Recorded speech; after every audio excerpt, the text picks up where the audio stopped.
If you have less money, then you're more creative. Have you ever seen somebody born as a billionaire and writing extraordinary songs? We are what we do.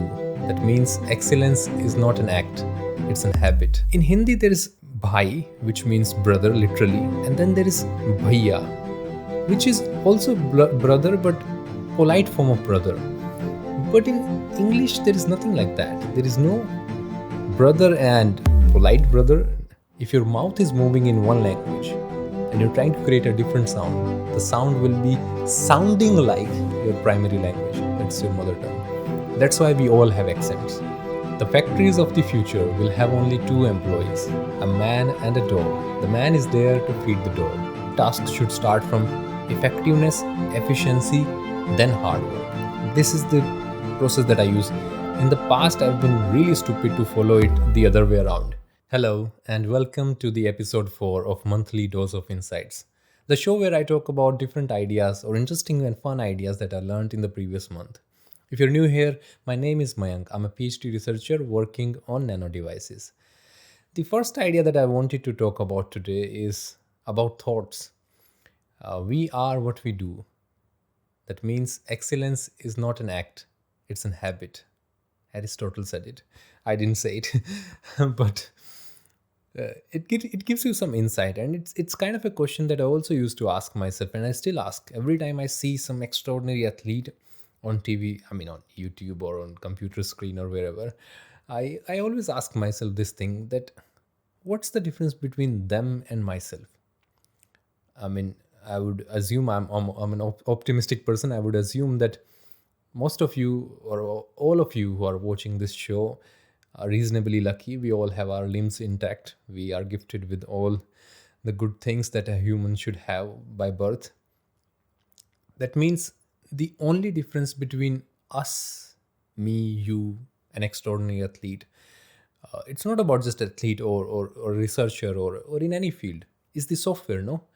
The hardware is more or less similar. I always ask myself this question, that if I can install the exact brain of Cristiano Ronaldo in my hardware, would I become as good as he is? I sometimes doubt little bit as good as he is, because I understand that genetics do play a role. But the real question is how much the difference would be. Is it going to be a small difference, a huge difference? My understanding says that it's not going to be orders of magnitude. It's going to be a really small difference. Really, really small difference. We all have our limitations, I understand. But we all have our advantages and disadvantages, I understand. But all the disadvantages are kind of an advantage. If you're born in poverty, if you have less money, then you're more creative. Have you ever seen somebody born as a billionaire and writing extraordinary songs? No, it's very rare. So creativity goes hand in hand with lack of resources, I feel that. So a disadvantage is an advantage. Next idea is about languages. How languages shape our personality and how society shapes languages. Let's start with an example. So in Hindi, there is a very strange thing that I noticed now. I never noticed it before as I start to learn second and third and fourth language. In Hindi, there is bhai, which means brother literally, right? And then there is bhaiya, which is also brother but polite form of brother. But in English, there is nothing like that. There is no brother and polite brother, right? I mean, polite forms do exist in other languages. For example, in Spanish, there is you, which is tu, and polite you, equivalent to aap that you use in Hindi, which is usted. And also in German, there is you, which is du, and polite you, which is sie. So it's not that other languages are alien alien languages and they don't know the idea of polite forms. They have polite forms, but in none of these languages there is equivalent of brother and polite brother. I think that languages originate from society. If a culture needs a thing, a word, how do words come in? Like, it's my understanding, I think the words come out of the need that if there is an emotion, there is an idea, or a thing happening in society which needs to be explained, right? And people want to talk to each other. So when they're talking to each other, and consistently on regular basis, you have to say, polite brother, hello, polite brother. So at some point you would try to make a word which signifies polite brother, no, polite form of brother. If such a need was never originated in your society, why would you create such a word? Another example that I think is that karm, which is said as karma in English, has no equivalent in English either. Because in English, karm is translated as work, but as far as I think, if you have read reasonably, I think karm is not work. Karm is holistic view of work. Work is a subset of karm, but it's not work. But there is no equivalent word in English so that you can translate it quite in an equivalent form. And this is where I think Indian society, us, we had a lot of hierarchy in our society. And I think that's why these words exist. And also, family relations are valued quite highly. So that's why you need a brother and a polite form of brother. It's not that the family relations are not valued that highly in other cultures, but it's just that it's a common theme. It's not just India. In relatively lower income countries, family values are higher or valued really highly compared to high income countries. It's a common trend that I see. By value, I don't mean that they don't respect their parents or they don't respect their brothers. It's just that an individual aspirations take center stage compared to the aspirations of family. And the kind of sacrifice that our parents did, at least I can speak for my parents, uh, is not seen in European or Western societies. Primary reason is that the society is functioning really well, right? Your education is taken care of. Your colleges are super cheap, extremely cheap. I mean, in Germany or here where I'm studying, the fees are like nothing. They're comparable to India, and imagine, and the salaries are like what, 35 to 10x more than India. So it's nothing. So that's why I think there was never a need of such a sacrifice from the family level to where the family sacrifices everything for the education of their kids, because that is being taken care of. And there is never this situation where you lose all your savings and everything if you fall sick, because the healthcare is also really good and it's taken care of by the government.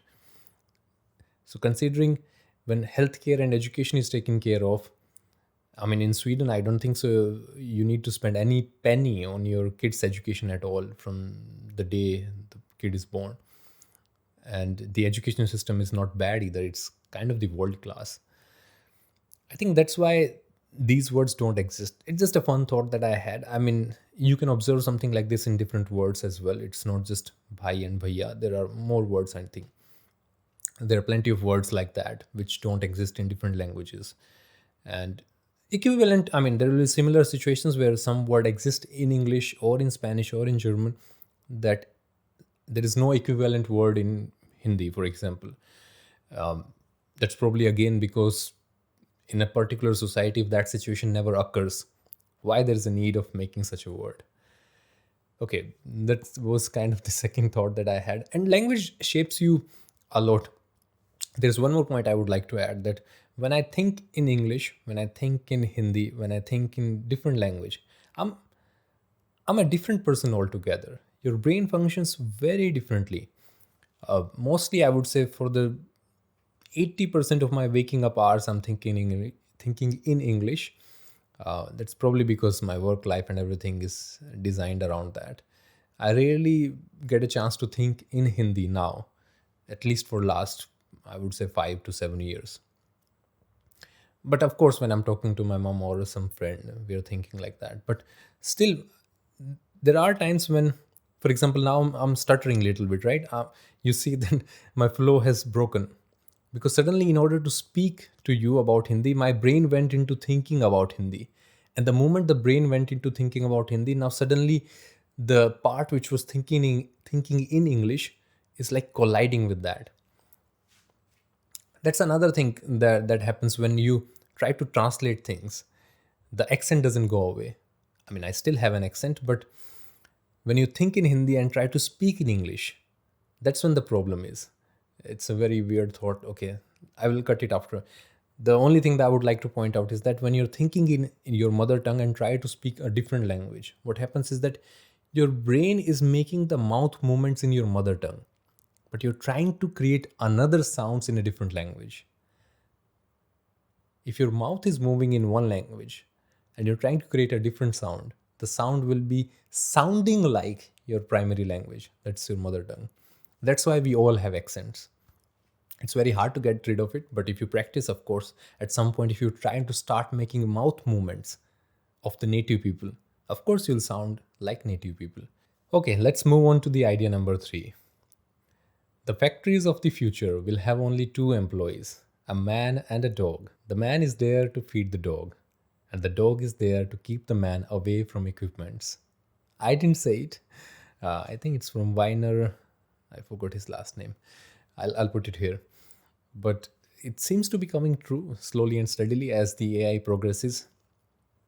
Then the idea that I wanted to share here is that everything that's around us, around our work culture, is so focused on efficiency, efficiency, efficiency.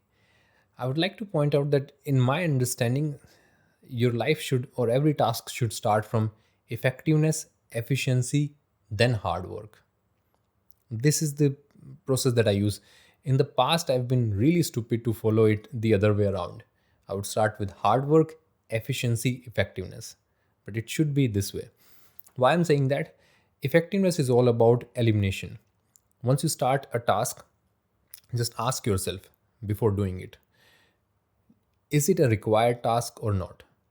Can I eliminate this task? If it can be eliminated, there is no point of thinking about doing an hard work on that task or making it the most efficient way of doing that. No?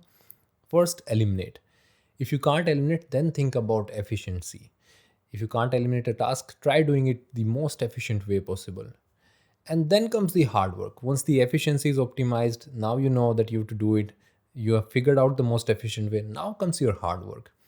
I've explained this idea in so much detail in the review of 4-hour work week that's coming out soon. Either that will come out before this video or maybe after this video. So keep an eye for that. I would like to read a poem for you before you go away. The poem itself is called Slow Dance. Have you ever watched kids on a merry-go-round or listened to the rain slapping on the ground? Ever followed a butterfly's erratic flight or gazed at the sun into the fading night? You better slow down. Don't dance so fast. Time is short. The music won't last. Do you run through each day on the fly? When you ask, how are you? Do you get a reply? When the day is done, do you lie in your bed with the next 100 chores running through your head? You'd better slow down. Don't dance so fast. Time is short. The music won't last. Ever told your child will do it tomorrow, and in your haste, not see his sorrow? Ever lost the touch? Let a good friendship die, because you never had time to call and say hi. You'd better slow down.